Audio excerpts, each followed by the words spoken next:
Eu quero dizer para você que está aqui esta noite, meu querido, que você escolheu o melhor lugar para estar nesse momento. Muitas pessoas, queridos, estão aí buscando uma falsa alegria, irmãos, como foi bem ministrado aqui no louvor. Muitas pessoas estão aí buscando preencher os seus corações com algo que é passageiro, irmãos. Né? Hoje tem uma festa aí, tem jogo, né? Mas você escolheu estar na presença do Senhor. Amém? Louvado seja Deus pela sua vida e por você que está aqui esta noite, que buscou a melhor parte, assim como Maria, né? Marta e Maria, ali as irmãs de Lázaro. Maria preferiu estar aos pés do Senhor, ela preferiu a melhor parte, e eu creio que você também esta noite, tendo essa consciência, escolheu a melhor parte, estar na presença de Deus. Tá bom, meus queridos? Abra sua Bíblia aí, né? Atos capítulo 3, quem foi que achou? Diz amém aí. Amém. Glórias a Deus. A partir do versículo 1 é um texto dos milagres mais lindos que tem na palavra de Deus, nos mostrando, nos orientando, nos dando exemplo.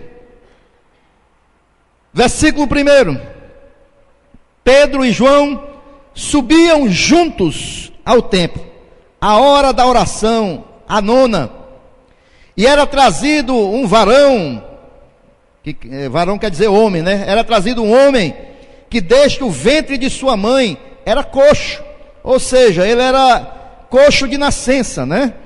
O qual todos os dias punham à porta do templo, chamada Formosa, para pedir esmolas aos que entravam.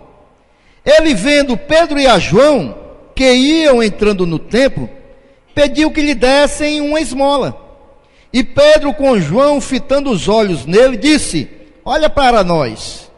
E olhou para eles, esperando receber alguma coisa. E disse Pedro: não tenho prata nem ouro, mas o que eu tenho, isso te dou. Em nome de Jesus Cristo, o Nazareno, levanta-te e anda. E tomando-o pela mão direita, o levantou, e logo seus pés e tornozelos se firmaram. E saltando ele, pôs-se em pé, e andou e entrou com eles no templo, andando, saltando e louvando a Deus. E todo o povo o viu andar e louvar a Deus. E conheciam-no, pois era ele o que se assentava a pedir esmola à porta formosa do templo. E ficaram cheios de pasmo e assombro pelo que lhe acontecera. Amém, queridos? Vamos ficar somente até aqui. Eu quero que você fique com a sua Bíblia aberta, para que nós possamos compreender todo esse texto que agora nós vamos meditar nele. Queridos, vejam bem, se nós olharmos um pouco antes no livro de Atos, capítulo 1 e capítulo 2, nós vamos ver que aqui é o começo da igreja de Jesus, né? Quando chega no capítulo 3, nós vemos os primeiros milagres a se iniciar, realizado pela igreja. Nós vemos, queridos, que a igreja, ela prosseguiu com o ministério de Jesus. E verdadeiramente a igreja foi deixada nesta terra para dar prosseguimento ao ministério de Jesus. É por isso que nós lemos na Bíblia, que nos ensina que a igreja é o corpo de Cristo, e Cristo é o cabeça deste corpo. Porque na realidade, a igreja tem a mesma missão de Jesus. Que missão é essa, pastor? É levar as boas novas da salvação, é ensinar a tudo aquilo que Jesus deixou, é orar para que as pessoas sejam libertas, curadas. Essa é a missão da igreja, a mesma missão de Jesus. É revelar quem é Deus, é revelar aquilo que está no Evangelho, que são as boas novas de salvação. E aqui nós vemos que a igreja, na pessoa de Pedro e João, né, narram, fazem o primeiro milagre, e aqui o capítulo 3 narra esse milagre. E nós vemos que o autor deste livro, que foi Lucas, o médico, foi ele que escreveu o livro de Atos, né? E ele, como um historiador, ele narra com detalhes o que aconteceu naquele dia. E Lucas, com certeza, provavelmente, ele viu esta cena, né? Porque ele fazia parte desse contexto do começo da igreja. Amém, queridos? Ele começa dizendo, queridos, esse texto, que Pedro e João subiam juntos ao templo. Ou seja, eles iam juntos, Pedro e João.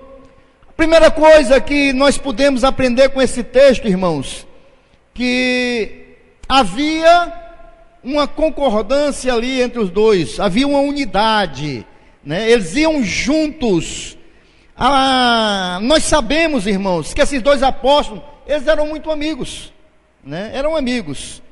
Eles estiveram junto com Jesus em diversas ações. Eles faziam parte do grupo íntimo de Jesus.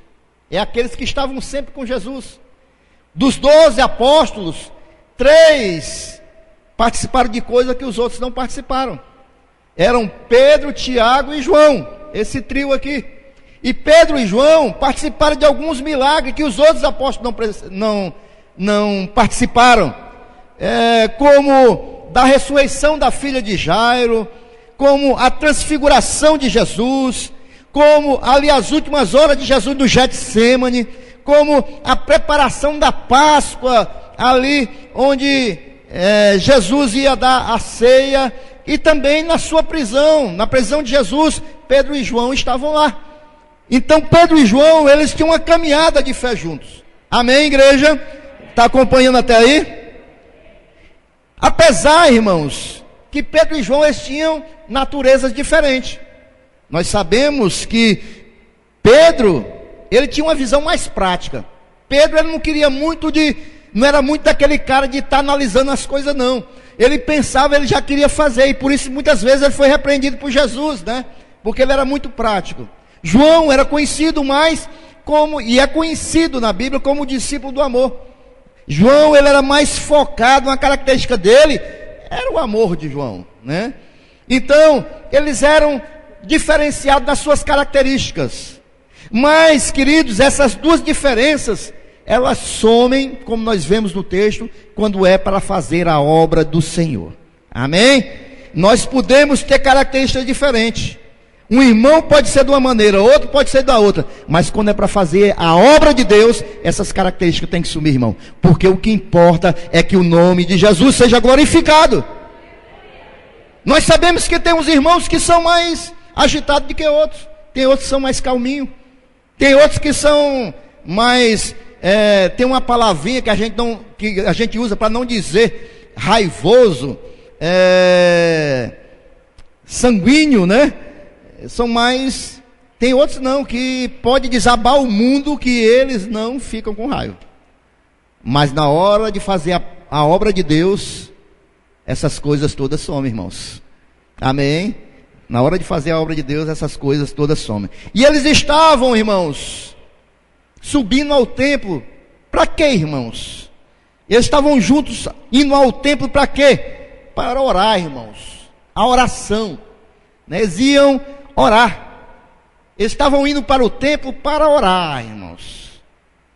Eu quero lhe chamar a sua atenção, irmãos, nesse momento aqui, porque tem algumas pessoas, queridos, que acham que já conseguiram tudo de Deus, e que muitos acham que nem precisam de Deus para conseguir as coisas, nem precisam de Deus para a sua vida. E muitas das pessoas acham que não há necessidade, irmãos, de buscar a Deus em oração. Muitas pessoas acham que não há essa precisão de ter esse momento de conversação com Deus. E muitos cristãos negligenciam essa parte tão importante, irmãos, da oração.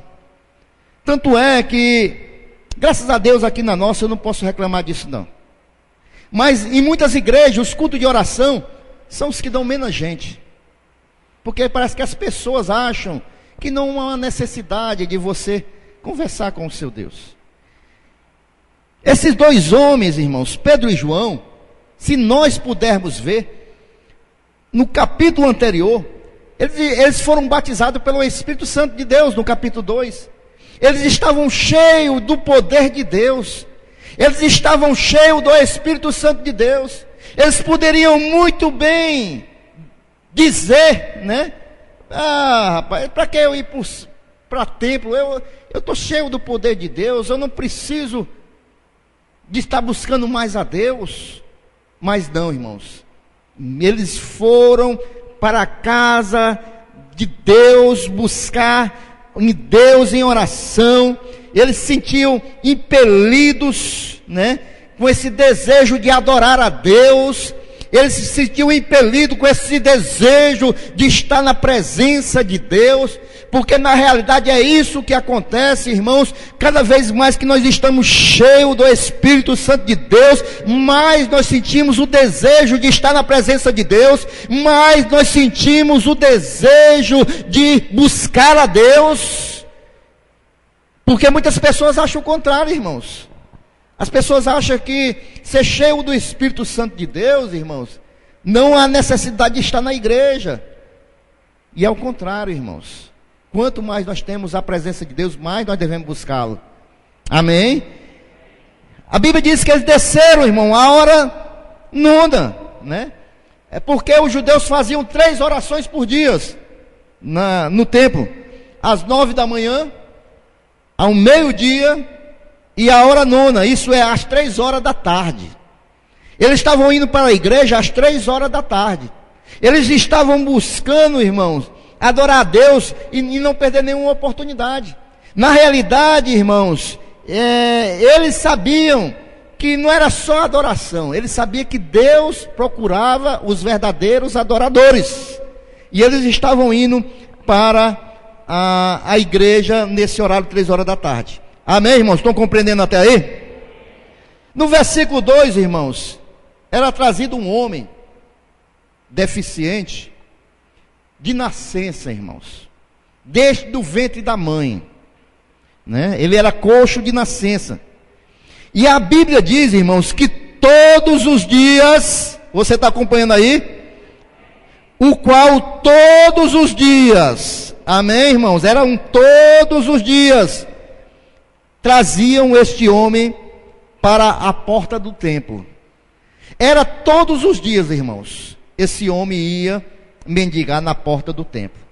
Esse homem, havia 40 anos que ele estava nessa situação. Como é que o pastor sabe? Porque aqui não diz a idade dele, mas se nós formos ler no livro de Atos, capítulo 4, um capítulo à frente, no versículo 22, depois de todo o ocorrido, quando ele entra no templo, aí diz: pois tinha mais de 40 anos o homem em que se operara aquele milagre de saúde. Então nós sabemos, pela palavra de Deus, que esse homem tinha mais de 40 anos. Amém? Então havia mais de 40, você imagine, irmãos, uma pessoa há mais de 40 anos sem poder andar. Há mais de 40 anos, eu não sei a quando, a Bíblia não nos esclarece, ele começou a mendigar, mas cremos que há muito tempo ele mendigava, estava ali na porta do templo, todos os dias, irmãos, ele estava na porta chamada Formosa. Esse templo, irmãos, ele tinha 3 portas, irmãos. Tinha o átrio, né, exterior, que era o primeiro ato, que eram os gentios, que não eram judeus, ficavam lá. O segundo, a entrada, era que permitiam as mulheres ficarem até ali, a segunda porta, mas na terceira só entravam os homens judeus. Nós sabíamos que naquele tempo havia um preconceito muito grande, e somente os homens poderiam entrar naquela porta. E essa terceira porta, onde os homens entraram, era justamente a porta que esse homem era colocado para mendigar. Era a porta da entrada principal para o templo, onde os judeus que faziam as orações entravam para orar a Deus. Essa porta, irmãos, alguns estudiosos dizem que ela tinha 25 metros de altura, por 20 de largura. Ela era pintada ou banhada a ouro de um amarelo, tanto que ela ofuscava quando o sol batia. Ela era conhecida também como, porque esse material tinha vindo da cidade de Corinto. Ela era conhecida também como a porta corintiana, né? Porque o material tinha vindo de Corinto. Então essa porta era a porta formosa, mas não havia nada de formoso na vida desse homem que todos os dias, com a vida ali em frangalhos, ia mendigar o pão. Se hoje é difícil, mas hoje nós temos os benefícios. Naquela época, irmãos, uma pessoa deficiente física era coberta de preconceitos pela essa sociedade desta época, irmãos. Ele não tinha nenhuma assistência. E ele tinha que mendigar o seu pão diário, né? E todos os dias ele deparava com a mesma situação. Parecia que não ia haver mudança nunca na sua vida. Parecia que não havia uma outra esperança a não ser mendigar todos os dias por algumas moedas. Naquela época, medicina nem se pensava em buscar uma cura para uma paralisia. Nem se pensava nisso. Então, para ele, eu me colocando na posição dele, para ele, o seu destino estava selado a ser um mendigo até o final da sua vida, todos os dias, à porta de um templo, pedindo esmolas. Amém, queridos? E tem mais. A Bíblia diz que ele era carregado. Todos os dias alguém tinha que levá-lo para ele chegar no seu lugar de mendigar o pão. Queridos, ele era alguém que estava à porta do templo. Ele, irmão, conhecia com toda certeza a história do Deus de Israel, irmãos. Com toda certeza ele conhecia os grandes feitos de Deus. Com certeza ele conhecia as grandes realizações do Deus de Israel. Mas o seu foco, a sua única motivação de ir para o templo, irmãos, era para mendigar moedas. Ok, igreja? Amém? Isso quer dizer, irmãos, que ele conhecia o Deus, melhor dizendo, ele conhecia o templo de Deus, mas não conhecia o Deus que aquele templo servia.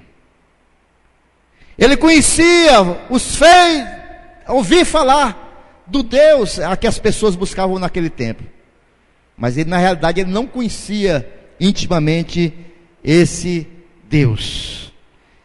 Ele, irmãos, só sabia ir para o templo fazer uma coisa, irmãos. O que era? Pedir, pedir e pedir. Ele não tinha um outro objetivo a não ser pedir, irmãos. Amém?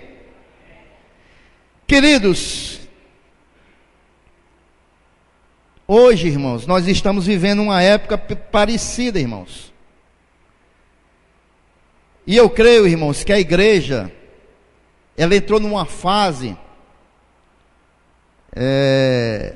parecida com a deste homem, que nós estamos vindo muito para a igreja somente para pedir. Isso não é errado, queridos, de maneira nenhuma.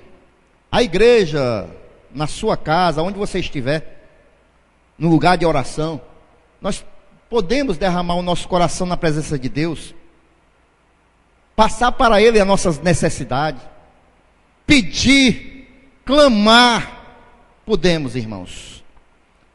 Mas, queridos, a teologia da prosperidade, ela fez um grande mal ao Evangelho do Senhor.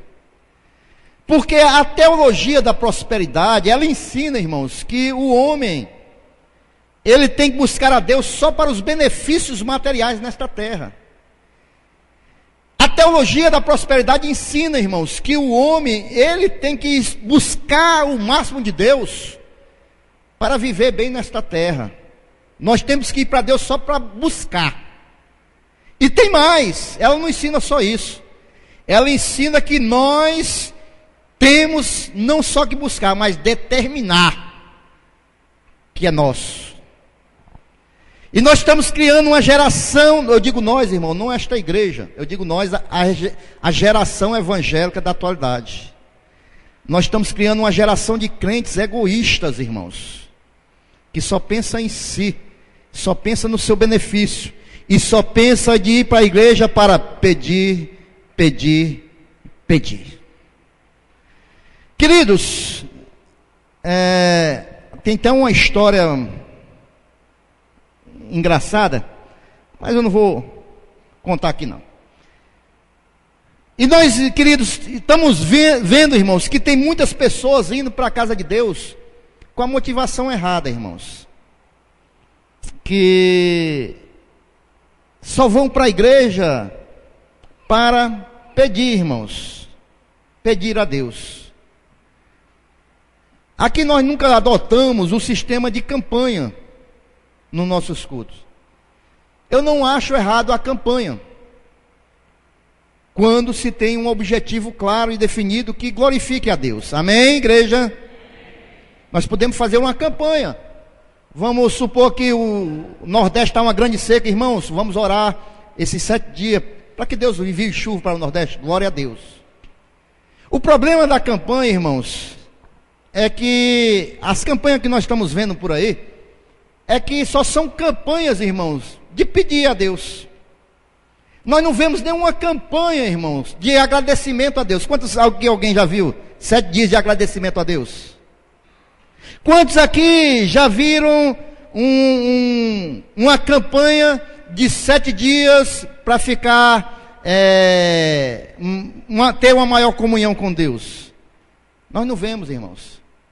Nós só vemos campanhas de pedir, de pedir. Nós nunca vimos nenhuma campanha 7 dias adorando a Deus. E aí que eu acho erro, irmãos.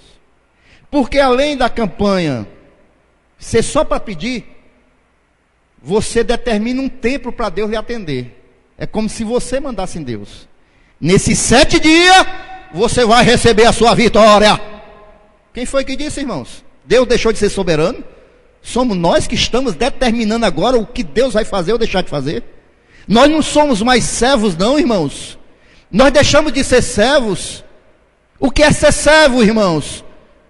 Servo é obedecer, irmãos. Servo é se sujeitar a um Senhor, irmãos. E quando nós nos sujeitamos ao Senhor, irmãos, é o Senhor que manda, irmão, e não é o servo.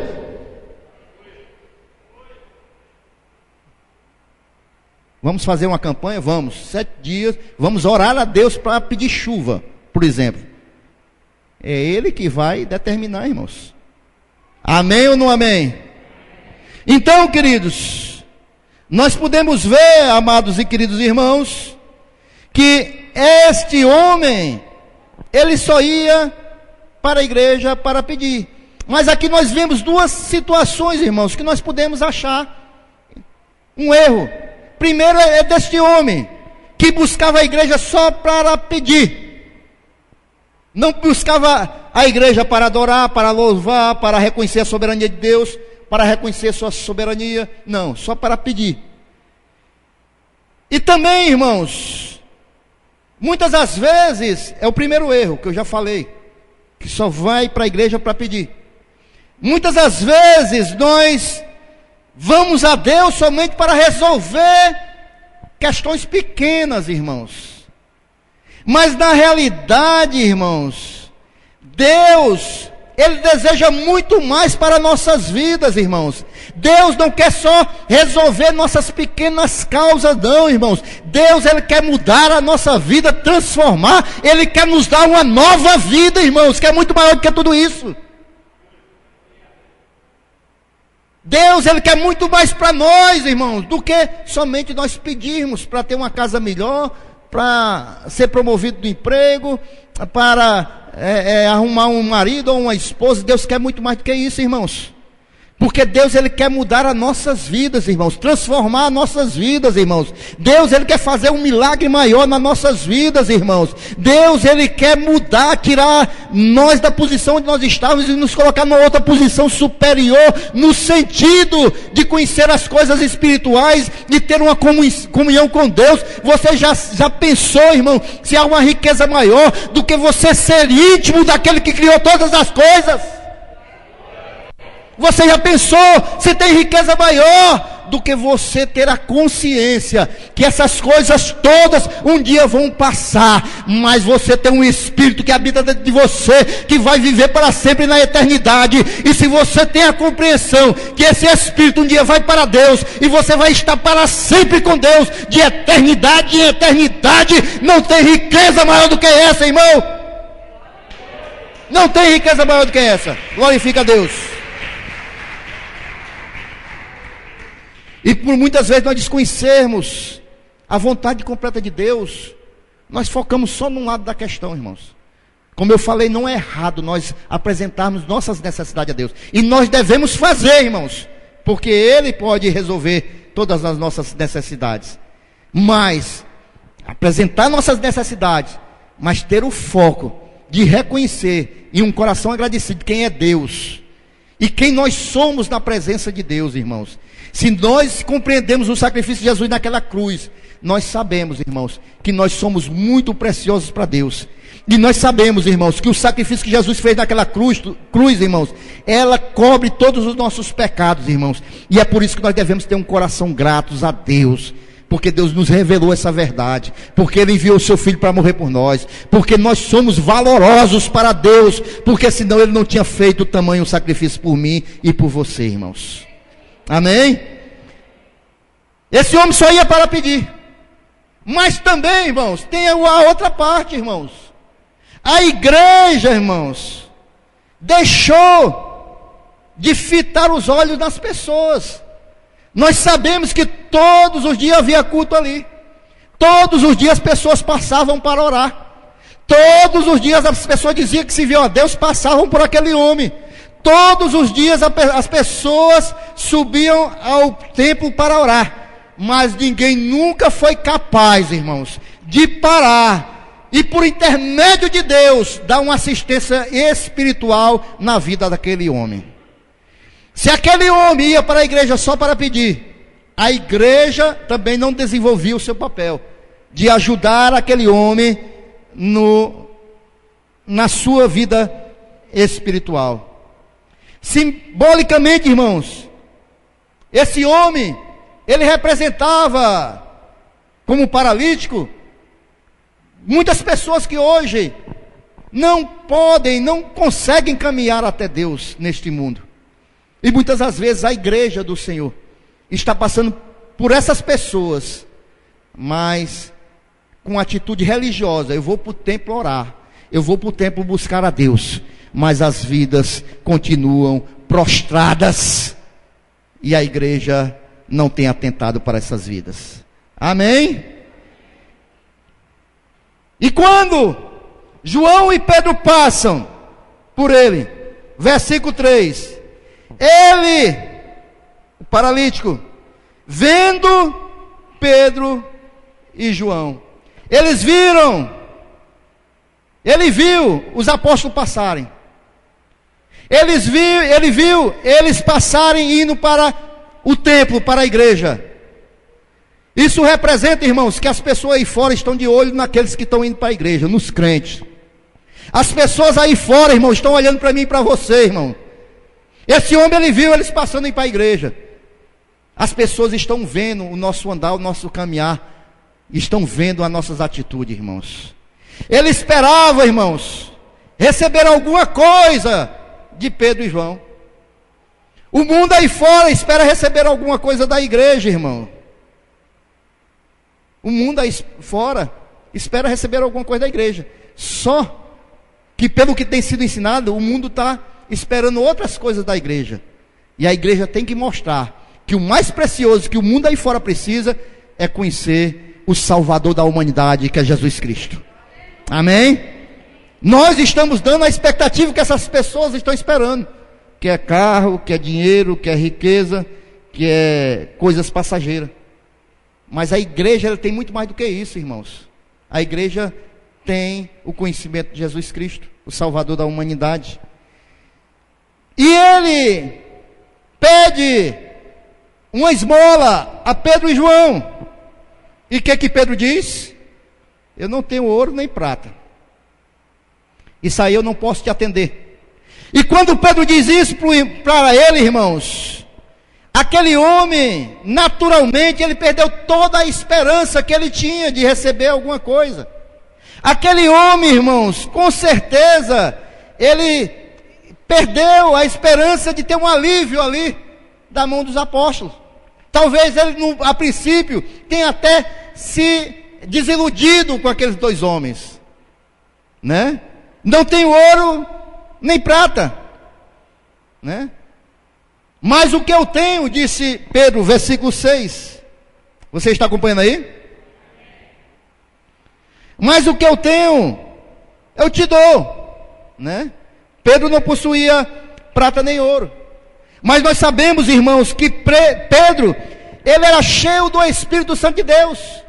E ele transbordava de bênçãos que o dinheiro não compra, irmãos.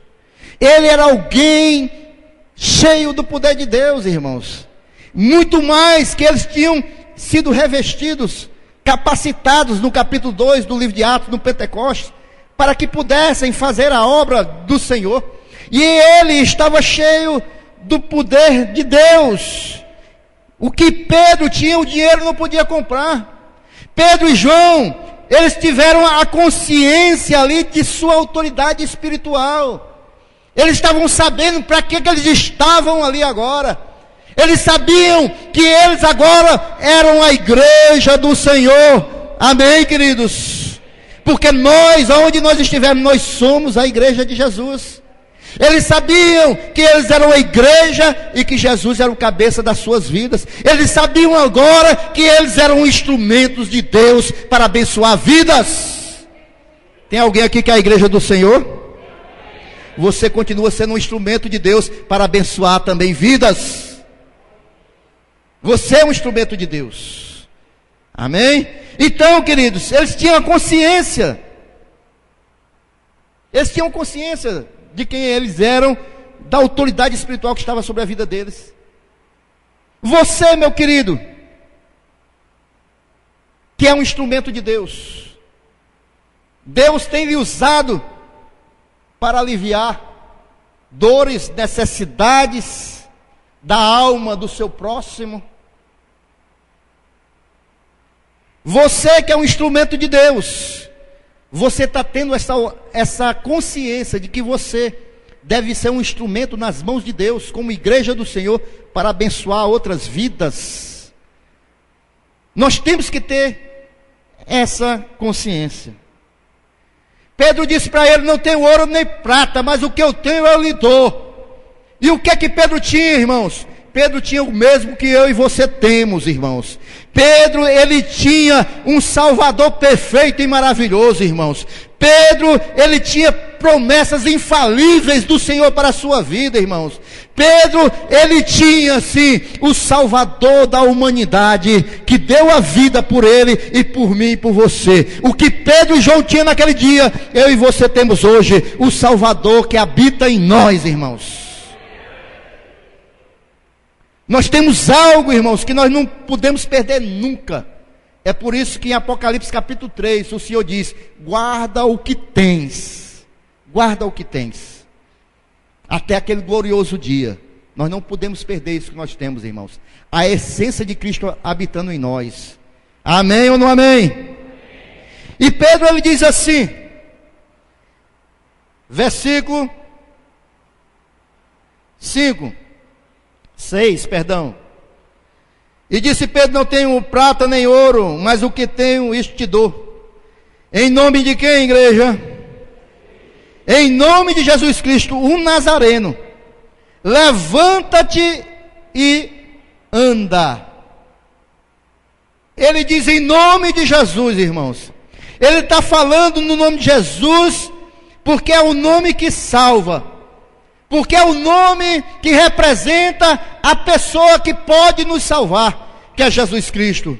Porque, irmãos, lá no livro de Atos, capítulo 4, versículo 12, um pouquinho mais à frente, diz que o nome de Jesus é o único nome por qual importa que sejamos salvos, irmãos. Não há nenhum nome nesta terra, irmãos, que possa nos trazer a salvação, irmãos. Não tem nenhum nome nesta terra, irmãos, que possa nos ligar novamente a Deus, irmãos. Em 2 Timóteo, capítulo 2, versículo 5, irmãos, diz que Jesus Cristo é o único nome que nos liga novamente a Deus, irmãos. Não tem nenhum outro nome, irmãos. Não tem nenhuma outra liderança espiritual que possa te dar a salvação, irmãos. Mas se você buscar o nome santo de Jesus sobre a tua vida, irmãos, Ele verdadeiramente, irmãos, vai te ligar novamente com o Pai, vai te dar a certeza da salvação eterna, irmãos. Foi para isso que Jesus, Ele veio a este mundo, irmãos. E no capítulo 28 de Mateus, a palavra de Deus nos diz, irmãos,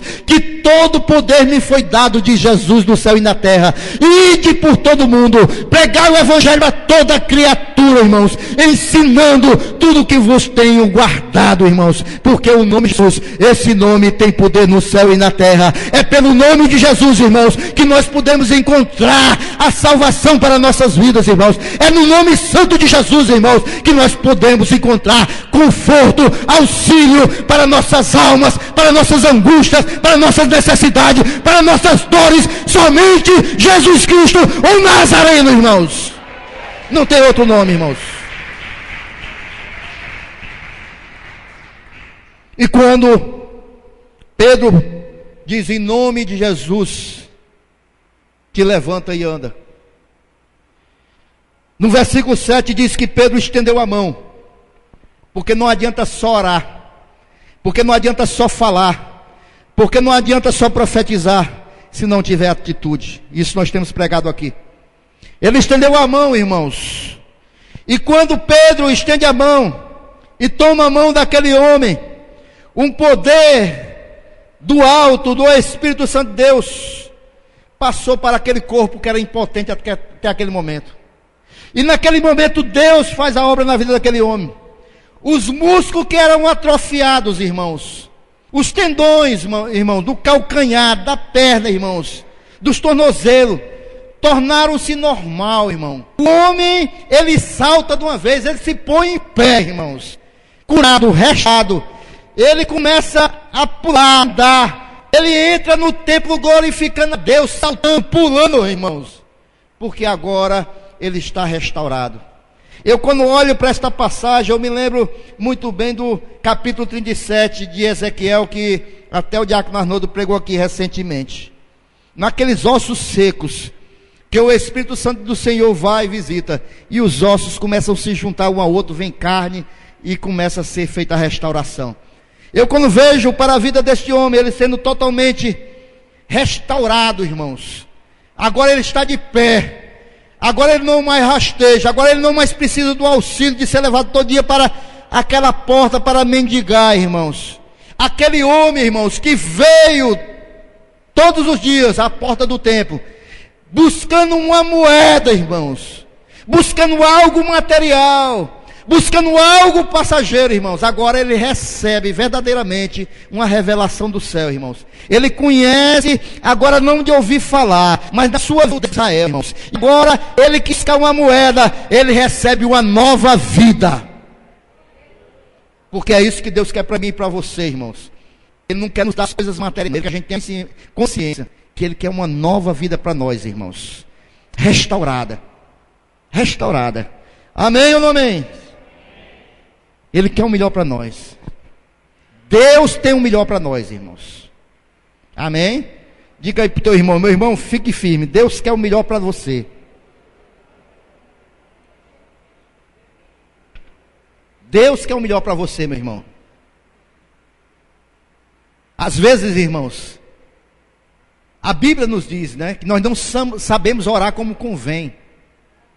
Às vezes a gente vem para a igreja, irmãos, com uma oração, irmãos, que nós não sabemos orar, irmãos. Às vezes A gente vem com uma moeda, mas Deus quer mudar a nossa vida, transformar, é algo muito maior. É muito maior. E você que veio aqui esta noite, eu não sei como você saiu da sua casa, eu não sei qual foi o seu pensamento. Talvez você tenha vindo com um desses pensamentos. Eu vou para a igreja hoje, eu vou chorar na presença de Deus, eu vou pedir a Deus, e Ele vai transformar essa situação, Ele vai fazer isso, Ele vai fazer aquilo. E eu quero dizer para você esta noite, que Deus pode fazer tudo isso que você está esperando, mas Deus quer fazer algo muito maior na tua vida. Ele quer te transformar, irmão. Ele quer transformar teu coração, para ficar um coração que agrade a Ele. Sabe por que às vezes Deus não muda as situações das nossas vidas? Porque Ele primeiro quer mudar a gente. E às vezes as situações é o método que Deus está usando para nos transformar, irmãos. E a gente fica orando a Deus para acabar com aquela situação, mas Deus está usando para nos transformar, porque Deus quer primeiro transformar a gente. Às vezes a gente ora para Deus transformar os outros, né? Oh Deus, transforma esse homem, que eu não aguento mais com esse homem. Aí Deus está ali, porque Ele quer transformar primeiro você. Amém? E ali houve um grande milagre, irmãos. Já estou concluindo. E o que esse milagre provocou naqueles dias? Em primeiro lugar, naquele homem, né, depois de passar anos a fio naquela sua fase de pedir esmola, ele descobriu, irmãos, que aquele Deus que ele tanto ouvia falar dos poderes maravilhosos, aquele Deus, ele não era só um Deus poderoso não, mas era um Deus de amor, que olhou para ele com misericórdia. É um Deus que o amou de uma maneira que ele jamais esperava, né? Que Deus se importou com ele, porque é verdadeiramente um Deus de amor.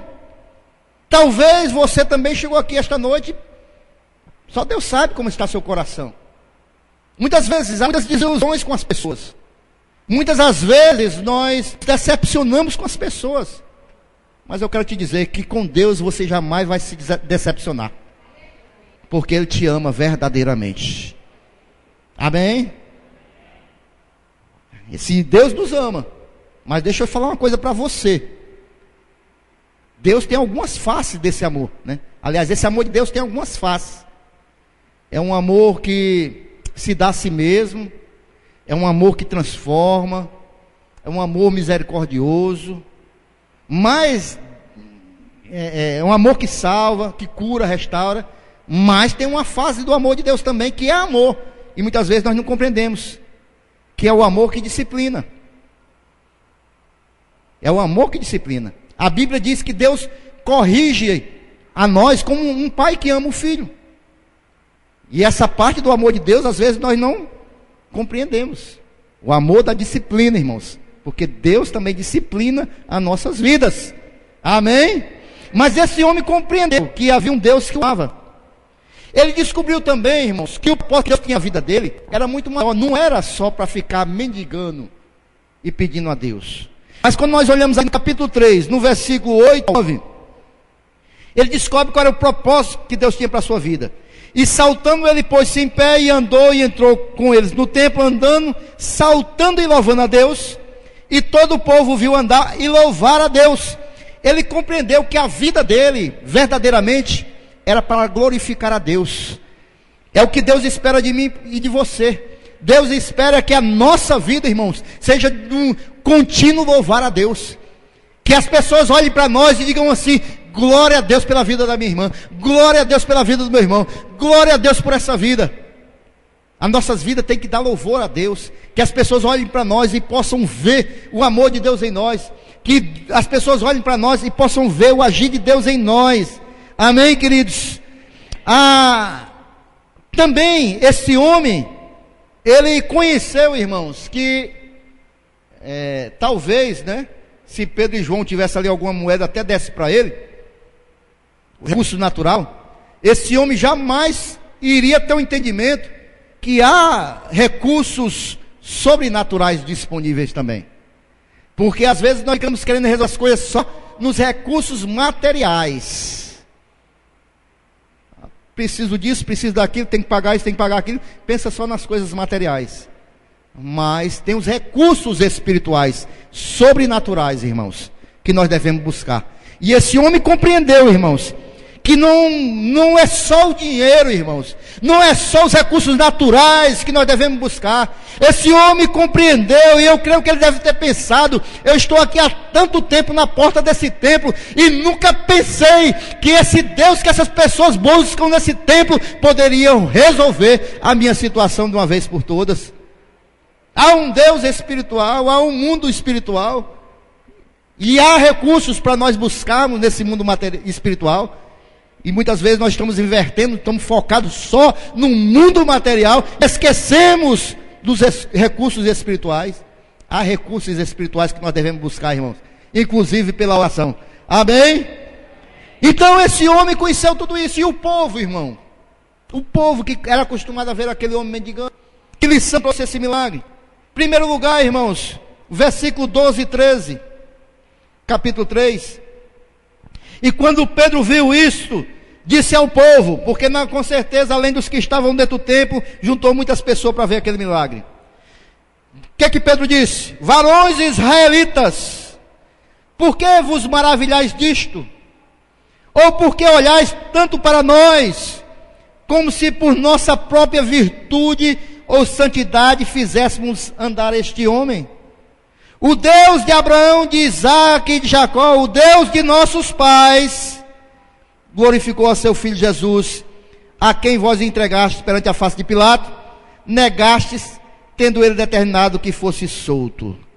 Então, queridos, esse povo aqui aprendeu nesse dia que precisava ter um relacionamento profundo com esse Deus, porque este povo estava todo dia na igreja, mas não conhecia o Deus a qual ele servia. Ficaram admirados com aquele milagre, porque não tinham intimidade com Deus que serviam, irmãos. Eles ficaram abismados com aquilo que Deus fez. Esse povo aqui, irmãos, eles tinham um relacionamento superficial, religioso. Eles eram focados nos rituais religiosos, mas não tinham intimidade com Deus. E muitas das vezes, irmãos, nós estamos sendo religiosos, mas não estamos sendo cristãos com comunhão com Deus. E ter cuidado, irmãos, porque nós estamos na pós-modernidade. Eu já falei muito sobre isso. Onde os relacionamentos são superficiais. Onde os relacionamentos, até na família, estão virando superficiais. E nós temos que ter cuidado, para que o nosso relacionamento com Deus também não se torne um relacionamento superficial. Amém? Esse relacionamento com Deus que esse povo se admirou, irmãos, ele está intimamente relacionado a uma vida de santidade. Nós podemos ver aí no versículo 19 do capítulo 3, né, que diz assim: Pedro diz para eles: arrependei-vos, pois, e convertei-vos, para que sejam apagados os vossos pecados, e venham assim o tempo de refrigério pela presença do Senhor. Esse relacionamento que Pedro e João tinham é o que está faltando ser pregado também nos dias de hoje. Essa é a essência do Evangelho. Arrependei-vos, pois, e convertei-vos. Todo dia nós precisamos nos arrepender. Todo dia nós devemos buscar novamente a presença de Deus, irmãos. E esse é o caminho da santificação. Não tem outro caminho, irmãos. Não tem outro caminho. É ter essa consciência de todo dia nós precisamos nos arrepender e buscar a Deus. Das nossas falhas, dos nossos pecados. Amém? Muito bem, queridos. E esse milagre, irmãos, ele nos ensina que esse Deus, não importa a situação que estejamos, os olhos dele estão sobre as nossas vidas. Alguns, Deus, pelos seus propósitos, vai demorar, como este homem, 40 anos. Outros, Deus pode responder na hora que Ele quiser. Deus, Ele tem os seus propósitos para as nossas vidas. Mas uma coisa é certa, Ele vai estar sempre com seus olhos focados em nossas vidas. Ele vai estar sempre olhando para nós. Esse homem talvez ele já tivesse desistido de tudo na sua vida, mas um dia ele encontrou com esse Deus, e Deus restaurou a sua vida, Deus restaurou a sua sorte, e agora ele é uma nova criatura, glorificando a Deus, saltando na presença de todos, e louvando a Deus. E que você esta noite que chegou aqui, eu creio que você vai sair daqui esta noite, glorificando a esse Deus também, em nome de Jesus, amém? Vamos ficar em pé esta noite, glórias a Deus. Feche os seus olhos. Há pessoas que chegaram aqui esta noite, irmãos, sei, como aquele homem, paralisados, não fisicamente, mas paralisados na sua fé. Não sei quanto tempo, mas paralisado na sua fé. Mas esta noite eu creio que Deus pode fazer um milagre na sua vida, e você sair daqui esta noite curado, restaurado, glorificando a Deus. Muitas pessoas, irmãos, estão como aquele homem na porta da igreja, paralisado, irmãos. São cristãos indecisos, que não tomam uma posição na presença de Deus, padecendo por uma paralisia espiritual, e que a vida cristã não progride nunca. Há pessoas, irmãos, que estão aqui esta noite com a fé atrofiada. Seu lugar não é na porta da igreja, irmão. Seu lugar não é mendigando na porta do templo, mas seu lugar é dentro do templo, glorificando, exaltando a Deus. O seu lugar é no altar do Senhor, ministrando na sua presença. Se você está assim esta noite, pelo nome de Jesus, não é pelo nome do pastor e de nenhum homem, mas é pelo nome de Jesus, que eu te digo também esta noite: levanta-te dessa posição espiritual que você se encontra esta noite, levanta e anda na presença do teu Senhor. Esta noite Deus quer modificar a tua vida. Esta noite Deus quer realizar um milagre na tua vida, assim como Ele realizou na vida daquele homem.